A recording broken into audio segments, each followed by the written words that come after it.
Merci beaucoup, Steve. Bonjour à tous. Eh bien, effectivement, Sarah et moi avons le plaisir de poursuivre cet après-midi d'études avec un sujet qui est brûlant d'actualité et dont on peut dire qu'il est sensible, aussi bien d'un point de vue politique que d'un point de vue sociétal. Il s'agit donc de la nature de la relation de travail des travailleurs de plateforme, mais également leur couverture sociale. Alors, quel est le programme pour aujourd'hui? Je reviendrai brièvement, parce que c'est important, sur les initiatives législatives qui ont précédé le Job Deal. Ensuite, Sarah vous dira un mot du contexte international et européen avant d'entrer dans le cœur de l'analyse du Job Deal à cet égard-là, avec l'analyse de la présomption, de la nouvelle présomption relative à la nature de la relation de travail pour les travailleurs de plateforme. Et je reprendrai ensuite la parole pour vous parler de la couverture sociale de ces travailleurs. Alors, sans plus tarder, entrons dans le vif du sujet avec les initiatives législatives préalables au Job Deal. Alors, pourquoi je vous en parle? Pas pour le plaisir de faire de l'archéologie juridique, mais simplement parce que j'aurai l'occasion de préciser dans quelques minutes que le Job Deal va coexister avec la loi de Crot. La loi de Crot n'est pas abrogée, n'est d'ailleurs pas modifiée, et donc les règles vont coexister. Donc, c'est important de revenir brièvement sur ces règles. Alors, la première initiative du législateur concernant les travailleurs de plateforme, c'est donc cette fameuse loi de Crot qui, vous ne l'ignorez pas, contenait un volet fiscal et un volet social. Le volet fiscal, pour faire simple, je reviendrai sur les conditions tout à l'heure, lorsque les conditions prévues dans le code d'impôt sur les revenus sont remplies et qu'un montant maximal n'est pas dépassé, alors il y a une taxation très favorable qui revient en pratique à 10%. Au niveau social, une exception à l'assujettissement à la sécurité sociale des travailleurs indépendants prévue à l'article 5 ter de l'arrêté royal 38. Le législateur va aller plus loin, et je n'ai pas peur de dire trop loin, dans la loi du 18 juillet 2018, puisque dans cette loi, il va exonérer totalement d'impôts les revenus issus donc, de l'économie de plateforme à condition que les règles prévues donc, dans le code d'impôt sur le revenu soient remplies. Et également, il va prévoir un volet social qui va beaucoup plus loin, puisqu'il exclut de l'ensemble du droit du travail et du droit de la sécurité sociale, ces travailleurs de l'économie collaborative. Pourquoi est-ce que je n'avais pas peur de dire que le législateur avait été trop loin? Parce qu'il y a eu un arrêt de la Cour constitutionnelle du 23 avril 2020 qui a annulé cette loi de 2018 et qui a maintenu ses effets jusqu'au 31 décembre 2020. Le législateur devait donc agir, ce qu'il a fait par 2 lois de 2020 et une troisième en 2021. Alors, où en est-on aujourd'hui, avant de céder la parole à Sarah? On a en réalité un retour à la loi de Crot, amendée. Vous verrez dans les slides, les petites parties en rouge, ce sont les petites adaptations aux conditions prévues donc, dans le code d'impôt sur le revenu.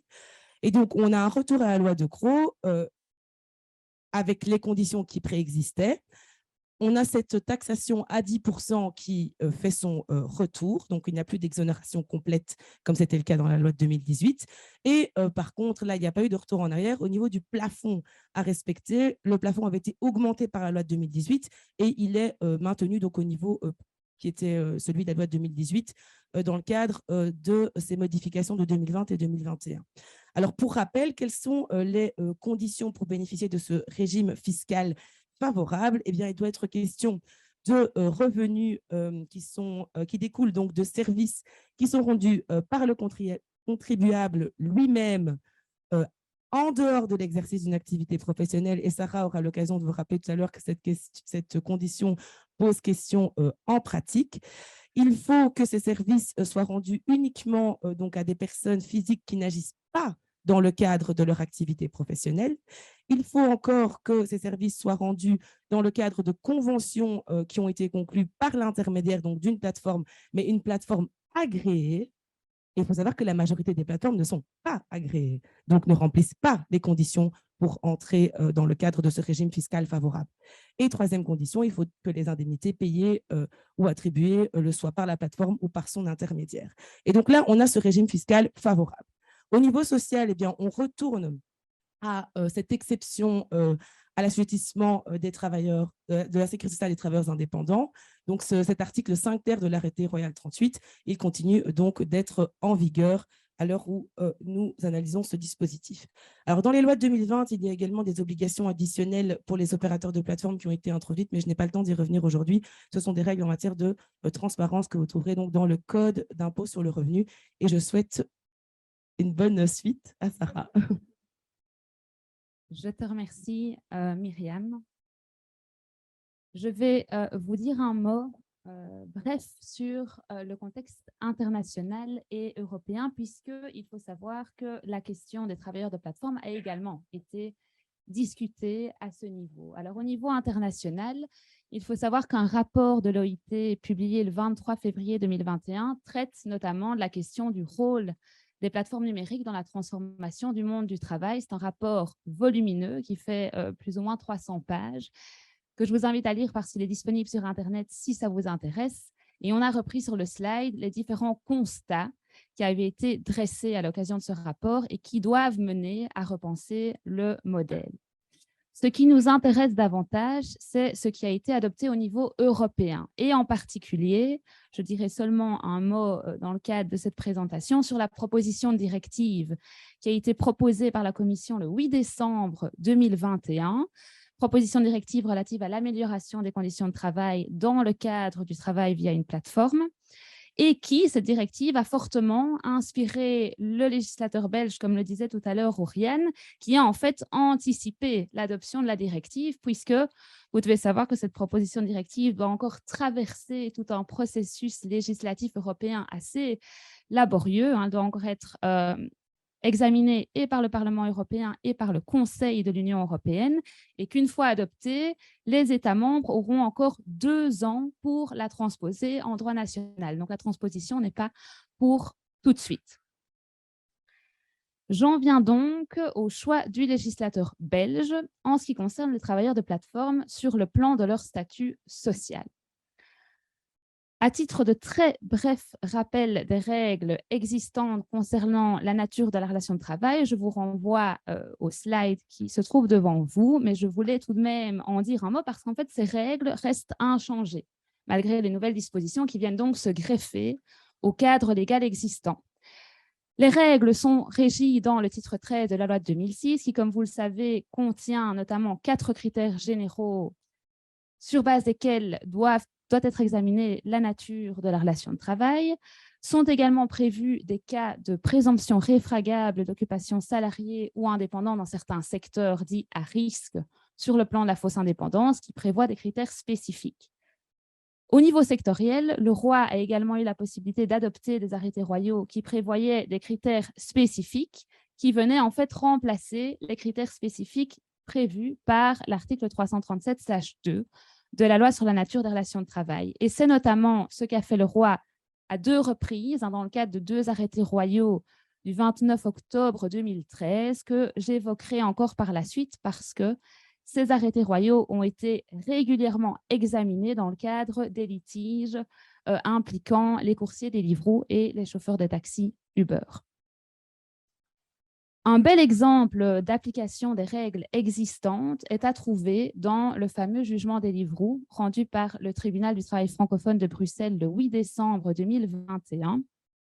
C'est un jugement sur lequel je ne me pencherai pas en détail par manque de temps, mais que je vous invite à lire. Il est assez long, mais il est très didactique et surtout, il constitue une belle application des règles existantes, en particulier des règles applicables en vertu en ce qui concerne l'économie collaborative de la loi du 10 juillet 2018, mais surtout, ce jugement illustre, à mon sens, la difficulté d'apprécier la nature de la relation de travail sur base des règles existantes. Alors, ce jugement a été rendu suite à une action civile introduite par l'auditorat du travail de Bruxelles à l'encontre de Deliveroo Belgium, puisque l'auditorat considérait que les coursiers à vélo devraient être considérés comme ayant le statut de travailleur salarié. À cette action se sont joints toute une série de coursiers, une trentaine, mais également des organisations représentatives des travailleurs, ainsi que l'ONSS, qui postulait la condamnation des Deliveroo à peu près à 300 000 €.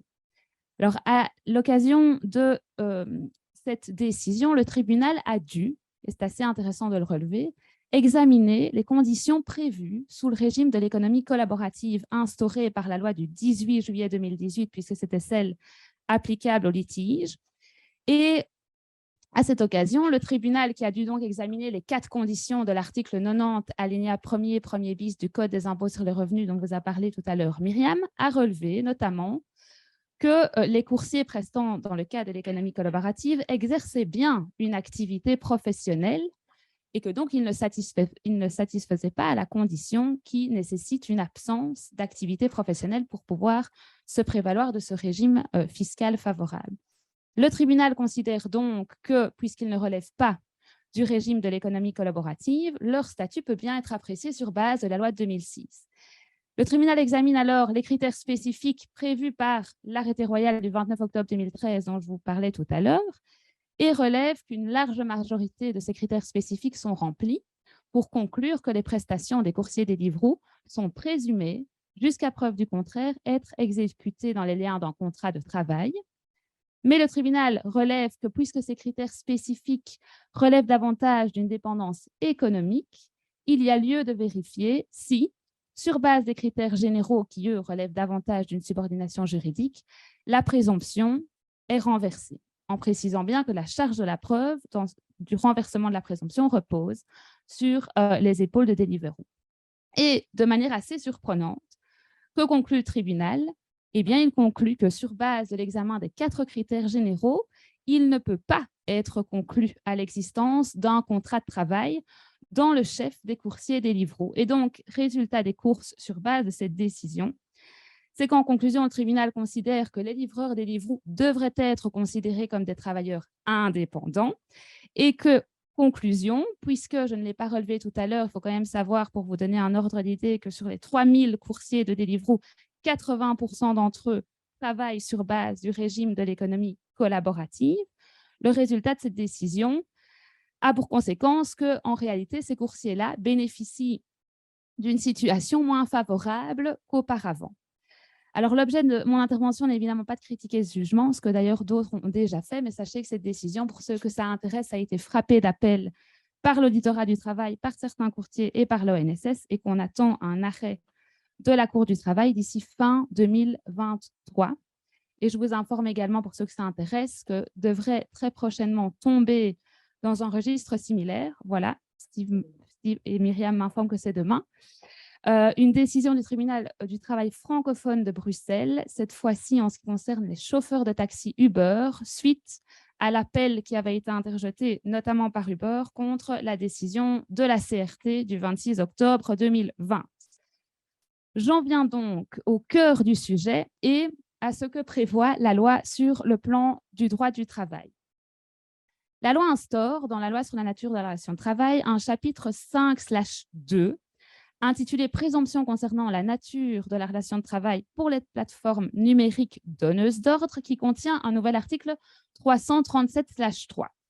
Lui-même composé de 3 paragraphes. On a un premier paragraphe qui traite des définitions des termes clés, un paragraphe 2 qui consacre la nouvelle présomption de salariat et un paragraphe 3 qui prévoit la possibilité de renverser cette présomption. Vous le constaterez, le législateur a donc préconisé la mise en place d'une nouvelle présomption pour faciliter la détermination de la nature de la relation de travail et donc on n'a pas opté, comme on aurait pu le faire, pour la mise en place d'un 3e statut social en marge de celui propre aux travailleurs salariés et aux travailleurs indépendants. Si l'on s'intéresse donc à ce paragraphe premier et à la définition de la plateforme numérique donneuse d'ordre, on dit qu'il s'agit du fournisseur qui, via un algorithme ou toute autre méthode ou technologie équivalente, est susceptible d'exercer un pouvoir de décision ou de contrôle quant à la manière dont les prestations doivent être réalisées et quant aux conditions de travail ou de rémunération et qui fournit un service rétribué qui satisfait à toutes les exigences suivantes, en sachant que ces exigences doivent être donc remplies de manière cumulative.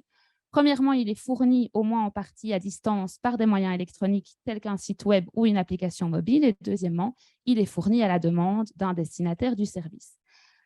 Je relève ici la particularité avec d'autres d'ailleurs, de définir en fait la plateforme numérique donneuse d'ordre par rapport à des indices révélateurs de l'existence d'un lien de subordination juridique, puisque vous voyez, on définit la plateforme comme étant le fournisseur qui est susceptible d'exercer un pouvoir de décision ou de contrôle quant à la manière dont les prestations doivent être réalisées. Ceci n'a pas manqué d'interpeller certains, dont le comité général de gestion de l'INASTI, qui se demandait finalement si un élément d'autorité ne doit pas déjà être prouvé avant même de pouvoir appliquer le cadre législatif instauré par ce nouvel article 337/3, ce qui pose évidemment question. Mais je pense, avec l'INASTI d'ailleurs, qu'en réalité, on n'a pas ici voulu faire référence à des éléments d'autorité, mais plutôt aux caractéristiques de la plateforme. C'est ce qui ressort aussi d'une lecture des travaux, de la proposition de directive, qui insiste sur ce qu'il existe différents types de plateformes, des plateformes qui jouent uniquement le rôle d'intermédiaire entre l'offre et la demande, et des plateformes qui donnent des véritables directives aux travailleurs de plateforme. C'est en ce sens, il me semble, qu'il faut lire cette première définition. En ce qui concerne le travailleur de plateforme et l'exploitant de plateforme, je vous renvoie au slide. Le paragraphe 2 consacre la présomption d'existence d'un contrat de travail. Alors, il est prévu que pour les plateformes numériques donneuses d'ordre, les relations de travail sont présumées jusqu'à preuve du contraire, être exécutées dans le lien d'un contrat de travail lorsque, de l'analyse de la relation de travail, il apparaît qu'au moins 3 des 8 critères suivants ou 2 des 5 derniers critères suivants sont remplis. Quelques observations générales avant de parcourir rapidement un à un ces 8 critères. Première observation, vous le voyez, c'est qu'en réalité, il y a dans ces 8 critères, 5 critères, les 5 derniers que vous voyez en rouge sur le slide, qui sont en fait les 5 critères calqués sur ceux repris dans la proposition de directive. On parle donc, dans les travaux parlementaires, des 5 critères européens auxquels le législateur belge est venu greffer 3 critères spécifiques et plus adaptés, quand on lit les travaux parlementaires, au contexte national, les 3 premiers critères qui donc ne sont pas repris dans la proposition de directive. Deuxième observation, vous lirez qu'à présent, on parle d'une relation entre, d'une part, un exploitant de la plateforme et, d'autre part, un travailleur de plateforme. Il n'est donc plus question, comme c'est ce qui prévalait jusqu'alors, d'un rapport entre, d'une part, un exécutant des travaux et, d'autre part, une entreprise, puisque pour ceux qui sont un petit peu au fait de cela, il y a eu beaucoup de discussions sur ce que recouvrait la notion d'entreprise. Est-ce qu'elle visait uniquement le donneur d'ordre ou est-ce qu'elle visait également l'exécutant des travaux en tant qu'entreprise lui-même? On évacue donc toutes ces discussions. Troisième observation, vous constatez qu'il s'agit à nouveau d'une approche mathématique qui a été consacrée puisque c'est un certain nombre de critères qui doivent être remplis. Ceci a été vivement critiqué, notamment par les organisations patronales au sein du CNT, puisque ceux-ci considèrent que cette approche ne tient pas compte de la réalité, puisque dans un même secteur ou pour une même profession, on pourrait avoir tantôt une relation de travail qualifiée de relation de travail salariée, tantôt qualifiée de relation de travail indépendant. C'est toutefois l'approche qui a été maintenue. Quatrième observation, la présomption joue dès que 3 des 8 critères ou 2 des 5 derniers sont remplis. Donc concrètement, ceci n'équivaut pas à la moitié des critères, alors que jusqu'à présent, dans les règles qui prévalaient, il fallait atteindre au moins la moitié, voire plus de la moitié des critères, ce qui veut dire concrètement que, a priori, la présomption sera plus facilement retenue. Ceci a à nouveau été critiqué puisque les représentants des indépendants ont considéré que cette approche avait un résultat disproportionné par rapport aux travailleurs indépendants. Cinquième observation, la présomption n'est instaurée que dans un sens. C'est important de le relever, c'est une présomption unilatérale, c'est-à-dire que quand vous atteignez le seuil de critères à atteindre, la présomption de contrat de travail est enclenchée, mais à contrario, il n'est pas prévu qu'à défaut, la relation de travail sera présumée être un contrat d'indépendant. Dernière observation, les 8 critères consacrent tous une possibilité pour l'exploitant de la plateforme d'entreprendre certaines actions. Vous voyez à chaque fois, c'est l'exploitant de la plateforme peut exiger, peut utiliser, peut restreindre. Le fait qu'à chaque fois soit consacrée une possibilité implique que pour que le critère soit considéré comme étant rempli, il ne faut pas constater que cette possibilité ait été effectivement mise en œuvre. Et là, à nouveau, le Conseil d'État notamment n'a pas manqué de critiquer ce manque de clarté dans le libellé de ces nouveaux critères qui, selon lui, risquaient de poser de nombreux soucis d'interprétation, mais à nouveau, le texte de loi n'a pas pour autant été modifié. Si l'on regarde désormais rapidement les critères spécifiques d'un peu plus près, je voudrais vous donner ici et là quelques éléments, quelques commentaires repris des travaux parlementaires, en ce qui concerne en tout cas ceux qui m'apparaissent utiles. En ce qui concerne le premier critère, je pense qu'il est relativement clair, possibilité d'exiger une exclusivité par rapport au domaine d'activité de l'exploitant de la plateforme. Deuxième critère, l'exploitant de la plateforme peut utiliser la géolocalisation à des fins autres que le bon fonctionnement de ses services de base.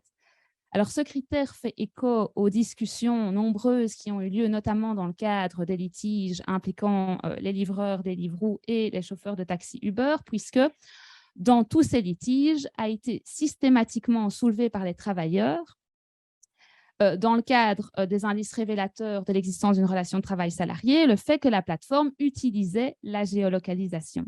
Alors, à chaque fois, s'est posé évidemment la question de la finalité de la géolocalisation. Et là, ça a suscité beaucoup de débats avec d'ailleurs des résultats divergents lorsqu'on analyse notamment les décisions de la CRT rendues en ce qui concernait les livreurs des livres, qui a retenu cet élément comme révélateur de l'existence d'une certaine autorité. A contrario, le jugement du tribunal du travail francophone de Bruxelles n'a pas retenu cet élément comme indice révélateur de l'existence d'une relation de travail salarié, considérant que finalement le système GPS était inhérent à l'application même.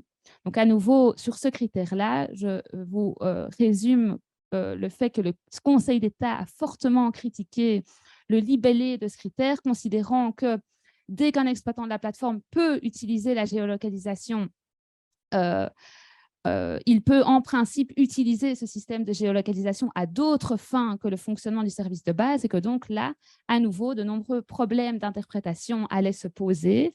Je relève uniquement à titre d'exemple pour illustrer ce critère que dans le rapport de la première lecture fait en commission des affaires sociales, il a été relevé comme exemple pour comprendre qu'est-ce qu'on entendait par des fins autres que le bon fonctionnement de ces services, la plateforme qui utilise la géolocalisation pour identifier des travailleurs qui participent à une manifestation.